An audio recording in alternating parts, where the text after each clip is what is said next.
श्री गणेशाय नमः। श्री आशुतोषाय नमः। चैत्र मास की अमावस्या को हमारे भारतीय संवत की अंतिम तिथि होती है और इसकी अगली प्रतिपदा को प्रारंभ हो जाता है हमारा नया संवत और भगवती दुर्गा के नवरात्रे।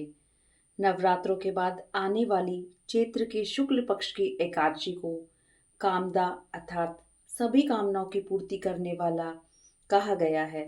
इस दिन भगवान वासुदेव और वसुदेव के पुत्र श्री कृष्ण का पूजन किया जाता है और गरीबों को दान देने का विशेष महत्व है। कामदा एकादशी की कथा।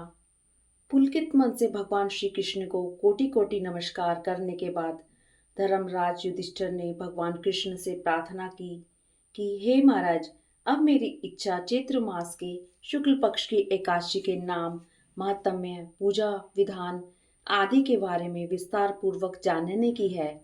तब भगवान श्री कृष्ण ने कहा, हे राजन, यही प्रश्न एक बार महाराज दिलीप ने महर्षि वशिष्ठ जी से पूछा था। तब वशिष्ठ जी ने जो कुछ कथा महाराज दिलीप को सुनाई थी वही मैं आपको सुनाता हूँ। बहुत पहले समय की बात है। रतनपुर नामक एक नगर पर अनेक ऐश्वर्यों से युक्त पुंडरीक नाम का एक राजा राज्य करता था। रतनपुर नगर में अनेक अप्सरा, किन्नर तथा गंधर्व वास करते थे। उनमें ललित और ललिता नामक पति पत्नी भी थे। उन दोनों में अत्यंत स्नेह था। थोड़े समय के लिए भी अलग अलग होते ही वे दोनों अत्यंत व्याकुल हो जाते थे। एक समय पुंडरीक की सभा में अन्य गंधर्वों के सहित ललित भी गाना गा रहा था। गाते गाते उसको अपनी प्रियतमा ललिता का ध्यान आ गया। इससे ध्यान भंग हो गया और गायन का स्वरूप बिगड़ गया। ललित के मन का भाव जानकर करकोट नामक नाग ने पदभंग होने का कारण राजा से कह दिया। तब पुंडरीक ने क्रोधपूर्वक कहा कि तू मेरे सामने गाता हुआ अपनी स्त्री का स्मरण कर रहा है, अतः तू कच्चा मांस और मनुष्यों को खाने वाला राक्षस बनकर अपने किए कर्म का फल भोग। पुंडरीक के श्राप से ललित उसी समय विकराल राक्षस हो गया। उसका मुख अत्यंत भयंकर, नेत्र सूर्य और चंद्रमा की तरह प्रदीप्त तथा मुख से अग्नि निकलने लगी। सिर के बाल पर्वत पर खड़े वृक्षों के समान तथा भुजाएं अत्यंत लंबी हो गई।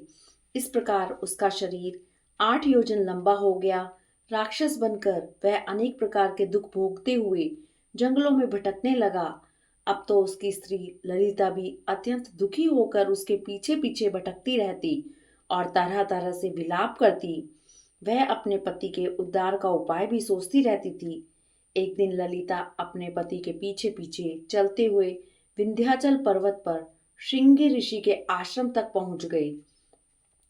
श्रृंगी ऋषि ने ललिता को देखकर पूछा, हे देवी, तुम कौन हो और यहाँ किस लिए आई हो? ललिता बोली, मुनिवर, मेरा नाम ललिता है। मेरा पति राजा पुंडरीक के श्राप से भयानक और विशाल काय राक्षस बन गया है। इसका मुझको बहुत दुख है। मेरे पति के उद्धार का कोई उपाय बतलाइए। ऋषि बोले, हे गंधर्व कन्या, अब चैत्र शुक्ला एकादशी आने वाली है, जिसका नाम कामदा एकादशी है। उसका व्रत करने से मनुष्य के सब कार्य सिद्ध होते हैं। यदि तू कामदा एकादशी का व्रत करके उसके पुण्य को अपने पति को दे दे तो राजा का श्राप भी स्वयं शांत हो जाएगा और तेरा पति शीघ्र ही राक्षस योनि से मुक्त हो जाएगा। चैत्र शुक्ला एकादशी आने पर ललिता ने व्रत किया और द्वादशी को ब्राह्मणों के सामने अपने व्रत का फल अपने पति को देती हुई भगवान से प्रार्थना करने लगी, हे प्रभु, मैंने जो यह व्रत किया है उसका फल मेरे पतिदेव को प्राप्त हो, जिससे वह राक्षस योनि से मुक्त हो जाए। एकादशी का फल देते ही उसका पति राक्षस योनि से मुक्त होकर अपने पुराने स्वरूप को प्राप्त हुआ और अनेक सुंदर वस्त्र आभूषणों से युक्त होकर ललिता के साथ विहार करने लगा। उसके पश्चात वे दोनों एक दिव्य विमान में बैठकर स्वर्ग लोक को चले गए। वशिष्ठ मुनि ने आगे कहा, हे राजन, इस व्रत को विधि पूर्वक करने से समस्त पापों का नाश हो जाता है तथा राक्षस आदि की योनि भी छूट जाती है। संसार में इसके बराबर और कोई दूसरा व्रत नहीं है। इसकी कथा पढ़ने या सुनने मात्र से ही वाजपेयी यज्ञ का फल प्राप्त होता है। बोलो एकादशी मैया की जय हो। कृष्ण कन्हैया लाल की जय हो। हरि ओम तत्सत।